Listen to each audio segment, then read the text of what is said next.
لله الحمد لله نحمده ونستعينه ونستغفره ونؤمن به ونتوكل عليه ونعوذ بالله من شرور أنفسنا ومن سيئات أعمالنا من يهده الله فلا مضل له ومن يضلله فلا هادي له ونشهد أن لا إله إلا الله وحده لا شريك له ونشهد أن سيدنا وسندنا وحبيبنا وشفيعنا ومحبوبنا محمدا عبده ورسوله أما بعد فأعوذ بالله من الشيطان الرجيم بسم الله الرحمن الرحيم وعباد الرحمن الذين يمشون على الأرض هونا وإذا خاطبهم الجاهلون قالوا سلاما صدق الله العظيم.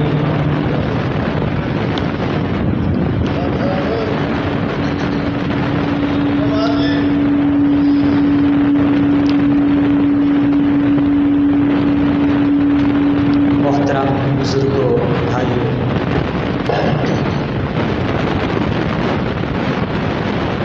آپ حضرات کے سامنے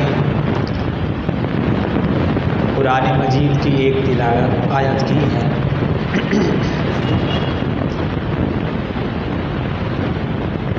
جس میں اللہ جل شانہ نے ہمارے اس جہان میں زندگی گزارنے کا طریقہ بتایا ہے.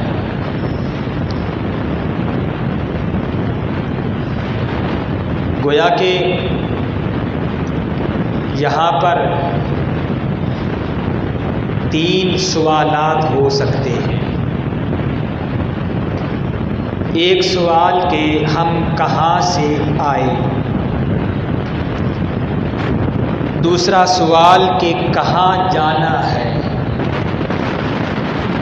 اور تیسرا سوال کہ یہ آنے اور جانے میں ہمیں زندگی کیسے گزارنی ہے. یہ درمیانی جو وقت جو ہے اس کو ہم نے کیسے گزارنا ہے.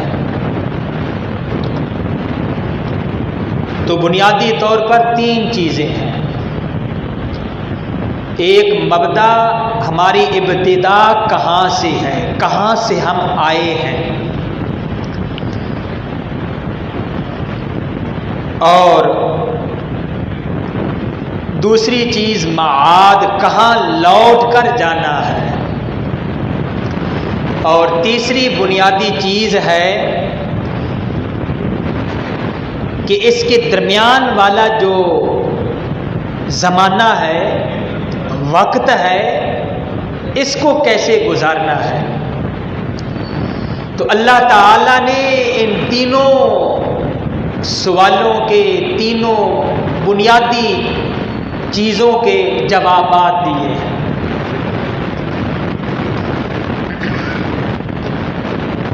قرآن مجید میں اللہ نے فرمایا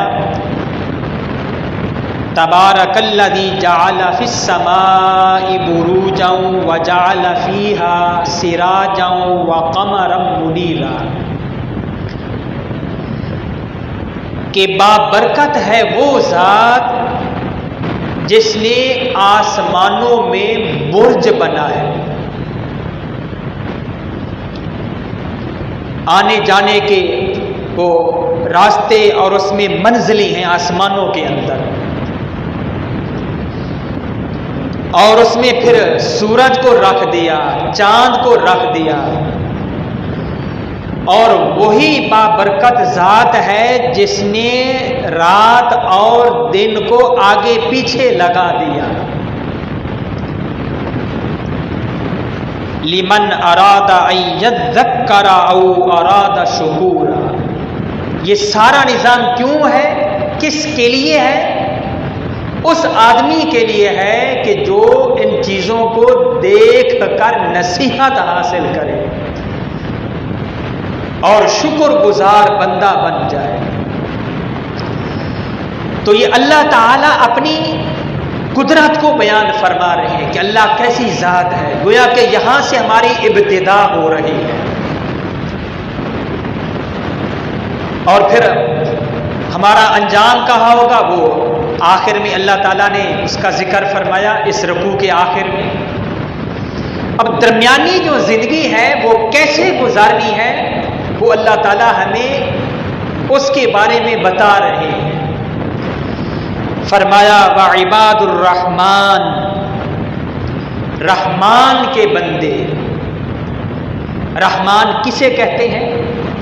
عام تو اس کا معنی یہ کہ جو بڑی مہربان ذات ہو، لیکن لغت میں اور شریعت میں رحمان اس ذات کو کہتے ہیں جو ساری نعمتوں کا مالک ہو۔ جتنی بھی نعمتیں ہیں، ظاہری نعمتیں ہیں، باطنی نعمتیں ہیں، ہمیں نظر آ رہی ہیں، نظر نہیں آ رہی ہیں، ہمارے سامنے موجود ہیں، ظاہر ہیں یا چھپی ہوئی ہیں، جتنی بھی نعمتیں ہیں، ان تمام نعمتوں کا جو مالک ہو اسے رحمان کہتے ہیں۔ اور اس نے ہمیں وہ پھر نعمتیں عطا فرمائی۔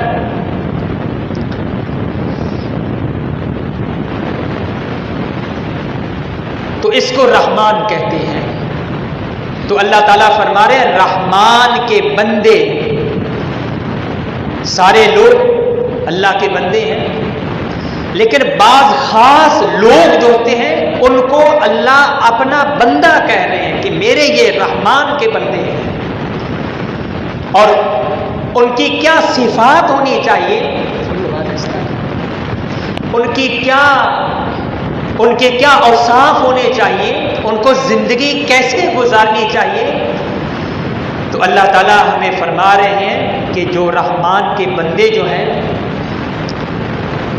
جب وہ چلیں الذین یمشون علی الارض ہونا،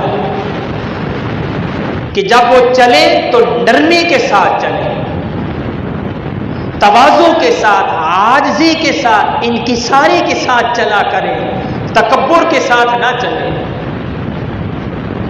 اس لیے کہ حدیث میں آتا ہے نبی کریم صلی اللہ علیہ وآلہ وسلم نے فرمایا کلکم بنو آدم، تم سارے کے سارے آدم علیہ السلام کی اولاد ہو، وآدم من تراب، اور آدم علیہ السلام کو مٹی سے پیدا کیا گیا۔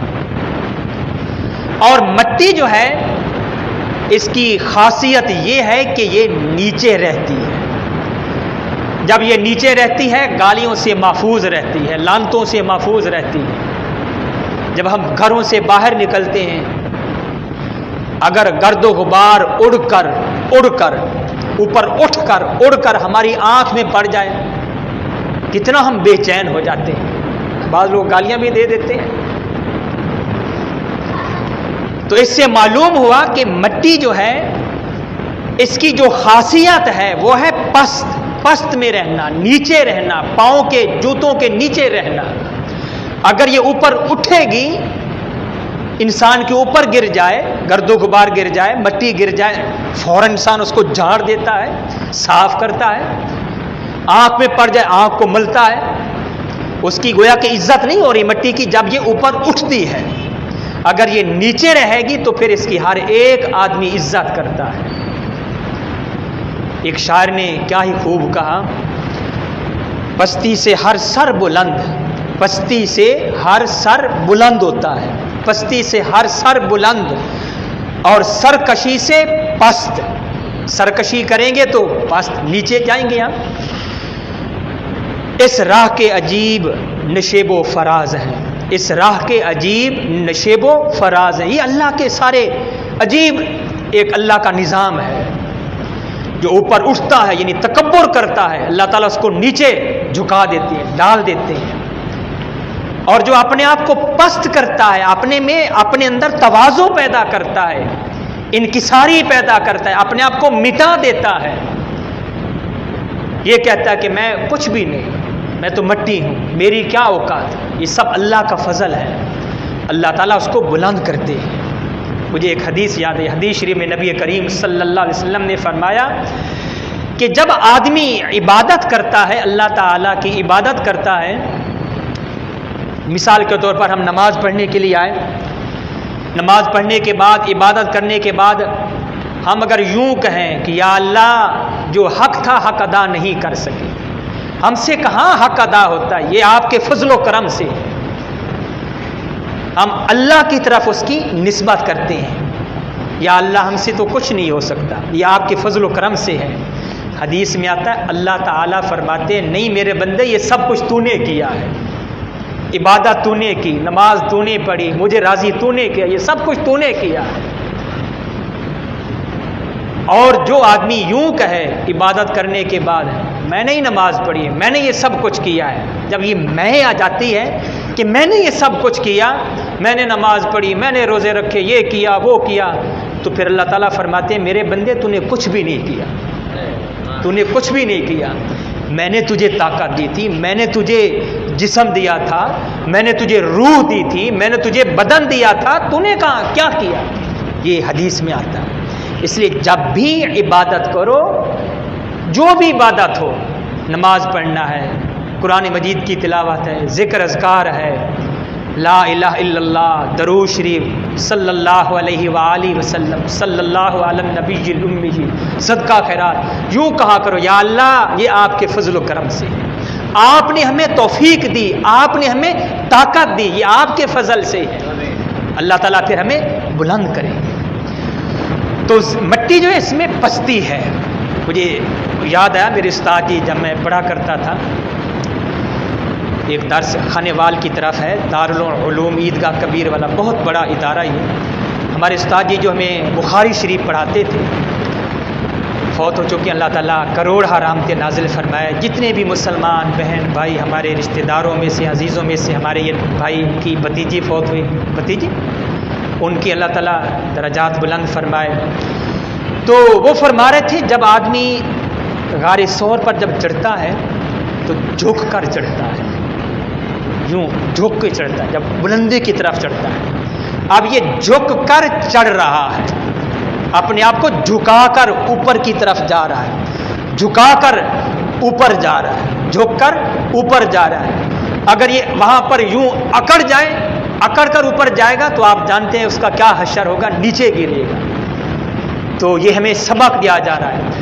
حدیث میں بھی آتا ہے، نبی کریم صلی اللہ علیہ وسلم نے فرمایا من تواضع للہ رفعہ اللہ، جو آدمی اللہ کے آگے تواضع کرتا ہے، انکساری کرتا ہے، عاجزی کرتا ہے، اپنے آپ کو جھکا دیتا ہے، اللہ تعالیٰ اس کو بلند کرتے ہیں.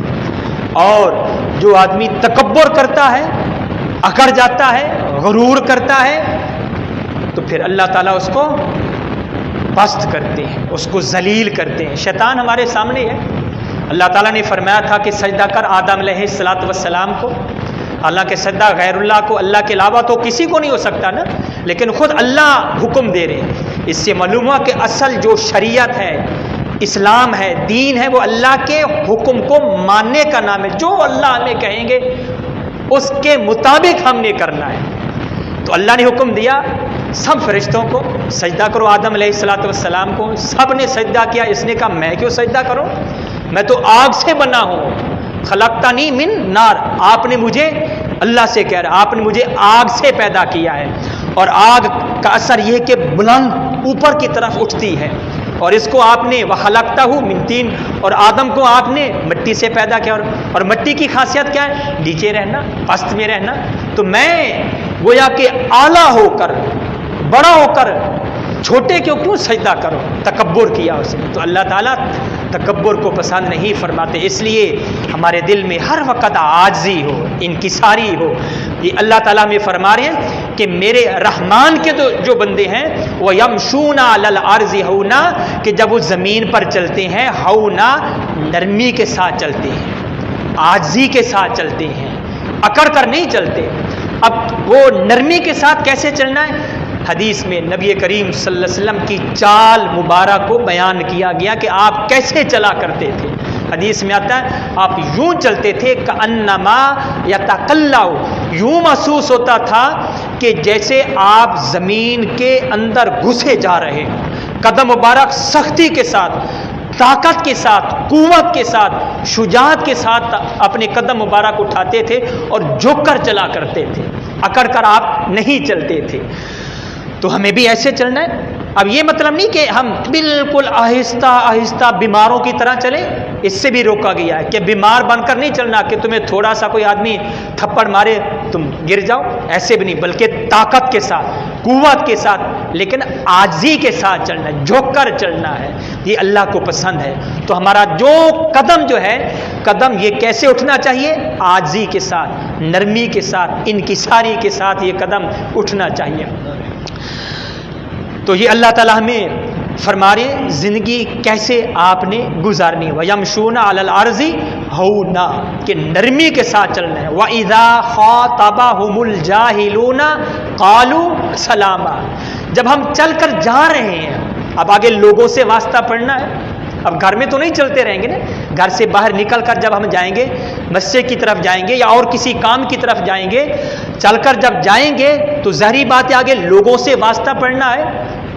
اور لوگ پھر بعض تو ایسے ہوتے ہیں کہ جن کو ملنے کا دل کرتا ہے، جب ان کو ملیں تو بڑی محبت کے ساتھ، پیار کے ساتھ وہ ملتے ہیں، شکریہ ادا کرتے ہیں، جب شکریہ ادا کرے تو ہم بھی ان کا شکریہ ادا کریں، ایسے لوگ بھی ہوتے ہیں۔ اور بعض ایسے لوگ ہوتے ہیں کہ جو ہر وقت وہ اپنی زبان میں موڈ میں رہتے ہیں، جن کے ماتھے پر ہر وقت 24 بجے رہتے ہیں، ایسے لوگ بھی ہوتے ہیں۔ یا ایسے لوگ بھی ہوتے ہیں کہ جو ہر وقت بحث مباحثے میں، جھگڑا کرنے میں لگے رہتے ہیں۔ تو اللہ تعالیٰ فرما رہے ہیں وَإِذَا خَاطَبَهُمُ الْجَاهِلُونَ، ایسے لوگوں سے جب آپ ملو، آپ کے سامنے جب آ جائیں جو جھگڑا کرنے والے ہوں، تو اس وقت آپ نے کیا کرنا ہے؟ قَالُوا سَلَامًا، اس وقت ان سے کہو السلام علیکم، اور اس کے بعد آگے اپنے کام کی طرف چل دو، اور ان کے ساتھ بحث مسا مت کرو، اس لیے کہ اگر بحث مباحثہ کرو گے، جھگڑا کرو گے، جھگڑا کرنا بالکل آسان ہے، لیکن جھگڑے کو مٹانا، اس کو ختم کرنا یہ بہت مشکل ہوتا ہے۔ تو اس لیے اللہ تعالیٰ ہمیں یہ فرما رہے ہیں کہ جب ایسا آدمی تمہیں کوئی ملے جو جھگڑا کرنے والا ہو، گویا کہ اللہ تعالیٰ فرما رہے ہیں جاہل سے جب تمہاری ملاقات ہو، وہ جاہل کیسا ہوگا؟ جھگڑا جو کرے، جتنا لکھا پڑا ہو، اگر وہ جھگڑا کرنے والا ہے تو اللہ تعالیٰ اس کو جاہل کہہ رہے ہیں۔ تو اللہ تعالیٰ فرما رہے ہیں کہ اگر ایسے آدمی سے تمہارا واسطہ پڑے تو ان کو سلام کر کے آگے چل دو۔ وَإِذَا خَاطَبَهُمُ الْجَاهِلُونَ قَالُوا سَلَامًا، سلام کر کے آگے کی طرف چل دو۔ یہ سلام کرنا یہ بہت برکت والی چیز ہے، یہ بہت عظیم دعا ہے، السلام علیکم۔ حدیث شریف میں آتا ہے نبی کریم صلی اللہ علیہ وسلم نے فرمایا تحیۃ الیہود بالاصابع وتحیۃ النصارى بالاکف وتحیۃ المسلمین السلام علیکم۔ آپ نے فرمایا کہ یہودیوں کا سلام کیا ہے؟ انگلیوں سے اشارہ کرتے ہیں، اور نصارہ عیسائی لوگ جو ہوتے ہیں، مجوسی جو لوگ ہوتے ہیں، ان کا سلام کرنا کیسے ہوتا ہے؟ بالاکف، ہتھیلی کے ساتھ وہ یوں اشارہ کرتے ہیں۔ گویا کہ ان کا سلام جو ہے، یہود و نصارہ کا سلام، وہ محض اشارہ کرنا ہے۔ اور مسلمانوں کا سلام کرنا کیسا ہے؟ تحیۃ المسلمین السلام علیکم، کہ تم پر سلامتی ہو، یہ تم پر سلامتی ہو، ہم اس کو دعا دے رہے ہیں، تم پر سلامتی ہو، یہ عبادت ہے۔ تو گویا کہ ہمارا کال کہ جو ہمارا بول جو ہوگا وہ ایسا ہو کہ وہ عبادت بن جائے، اور ہمارا قدم جو ہوگا، ہماری چال جو ہوگی وہ کیسی ہو؟ ہونا، کہ نرمی کے ساتھ، عاجزی کے ساتھ، اور قدموں کو قوت کے ساتھ اٹھا کر جھک کر چلنا ہے۔ اور جب تمہیں کوئی جاہل ملے تو اس کو السلام علیکم کہو. یہ سلام کرنا اس کی بڑی فضیلت ہے. حدیث شریف میں آتا ہے کہ جو آدمی سلام کرتا ہے تو سلام کرنے سے السلام علیکم کہے تو اللہ تعالیٰ اس کے 10 گناہ معاف فرما دیتے ہیں. اور یہ سلام السلام علیکم ورحمۃ اللہ اگر کہیں تو 20 نیکیاں. اور آگے اور تیسرا لفظ بڑھا دے السلام علیکم ورحمۃ اللہ وبرکاتہ, پورا سلام کرے تو اس میں 30 نیکیاں ملتی ہیں. اور سلام کرنے سے دشمن بھی ڈھیلا پڑ جاتا ہے. ایک مشہور واقعہ مثال مشہور ہے. ایک جگہ پر جن آ گیا. ایک آدمی بیٹھا ہوا تھا گھر میں, اکیلا بیٹھا ہوا تھا, سامنے سے جن آ گیا. اس کو یہ حدیث معلوم تھی, اس نے سن رکھا تھا کہ سلام کرنے سے سلامتی حاصل ہوتی ہے. جب جن اس کے قریب آیا, اب بڑا ڈرا کہ کہیں مجھے جن کھا نہ جائے, تو اس نے کہا السلام علیکم مامو جان. السلام علیکم مامو جان. مامو جان کے بھی اس نے لفظ بولے. آگے جن نے یہ کہا وعلیکم السلام, آپ کو سلام ہو. اور اس کے بعد پھر جن نے یہ کہا کہ جا چلا جا, تو نے جہاں بھی جانا ہے, میرا ارادہ تھا تجھے کھانے کا, لیکن تو نے مجھے سلام کیا, اس سلام کرنے کی برکت سے میں تجھے چھوڑ رہا ہوں. یہ سلام کرنے کا یہ فائدہ ہے. یہ چیز نہ بھی ہو, ہمارے نبی کریم صلی اللہ علیہ وسلم کی مبارک سنت ہے.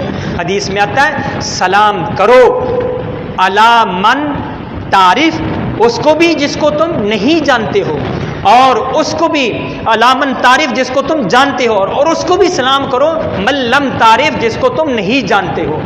ہمارا اصل جو رشتہ جو ہے, ہمارا آپس کا اصل جو رشتہ ہے وہ اسلام کا رشتہ ہے. ہم سب مسلمان ہیں, اس سے بڑا اور کوئی رشتہ نہیں.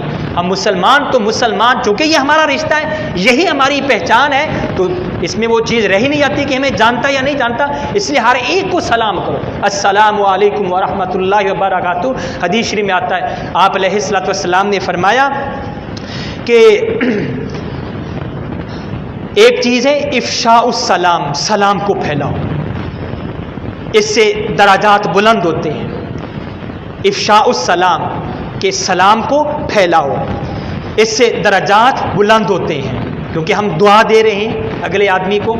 اگر دشمن ہوگا تو وہ بھی ڈھیلا پڑ جائے گا, اور اگر ہمارا دوست ہوگا, ملنے والا دشمن نہیں, تو محبت بڑھے گی. سلام کرنے سے محبت بڑھے گی. آپ نے فرمایا افشوا السلام, سلام کو پھیلاؤ. تو آپ یہ فرما رہے ہیں افشاء السلام ایک چیز کہ جس سے درجات کی بلندی ہوتی ہے, ایک چیز ہے سلام کو پھیلانا, سلام کرنا. اس لیے میرے بھائیوں, جو ہمیں جانے یا نہ جانے, ہم اس کو پہچانتے ہیں یا نہیں پہچانتے, ہر ایک کو سلام کرو, ہر ایک کو سلام کرو. السلام علیکم. دیکھیں کتنی زیادہ محبت پیدا ہو جائے گی, دشمنیاں جھگڑے سب ختم ہو جائیں گے. اور دوسری چیز آپ نے فرمایا اطعام الطعام, کھانا کھلاؤ, کھانا کھلاؤ. اپنے ہوں, غیر ہوں, جاننے والے نہ ہوں, کوئی سائل آ جائے اس کو بھی دو, کوئی فقیر آ جائے اس کو بھی دو, صدقہ خیرات کرو, کھانا کھلایا کرو. آپ علیہ الصلوۃ والسلام نے فرمایا اس سے بھی درجات بلند ہوتے ہیں, ہمارے نامہ اعمال میں نیکیاں ہی نیکیاں لکھی جائیں گی. اور آپ نے فرمایا تیسری چیز والصلاۃ باللیل والناس بالنیام, والناس نیام, کہ رات کو نماز پڑھا کرو جب لوگ سو رہے ہوں. جب لوگ سو رہے ہوں, رات کی نماز تہجد کی نماز ہوتی ہے, اس وقت اٹھ کر اللہ کے حضور نماز تہجد نماز پڑھا کرو. یہ جو وقت ہوتا ہے رات والا وقت, انا ناشئۃ اللیل ہی اشد وطئا واقوم قیلا, یہ بڑا قیمتی وقت ہوتا ہے, بہت ہی بڑا قیمتی وقت ہوتا ہے. علماء فرماتے ہیں کہ جس نے جو کچھ بھی حاصل کیا ہے, دنیا ہو یا آخرت ہو, نماز تہجد سے حاصل کیا ہے. یہ بڑی لاڈلی عبادت ہے تہجد والی نماز. آج کل تو ویسے بھی لمبی راتیں ہیں, تو ہمیں یہ نماز پڑھنی چاہیے. آج کل اگر ہم 10 بجے بھی سو جائیں, کیونکہ حدیث میں آتا ہے عشاء کے بعد زیادہ دیر نہیں جاگنا چاہیے. عام لوگ وہ گپ شپ لگانی شروع کر دیتے ہیں, اس سے اللہ کے نبی نے منع فرمایا. کیوں؟ تاکہ تمہاری صبح کی نماز رہ نہ جائے. اس لیے آپ نے فرمایا عشاء کی نماز پڑھنے کے بعد سو جایا کرو, اور پھر اس کے بعد رات اٹھ کر اللہ کی عبادت نماز تہجد پڑھا کرو. نبی کریم علیہ السلام پر یہ فرض تھی, ہمارے اوپر اگرچہ فرض نہیں, لیکن یہ بڑی قیمتی لاڈلی نماز ہے, تو تہجد پڑھا کرو. اس سے درجات بلند ہوتے ہیں, اور یہ ایسی عبادت ہے کہ سارے لوگ اس وقت, حدیث کے الفاظ ہیں,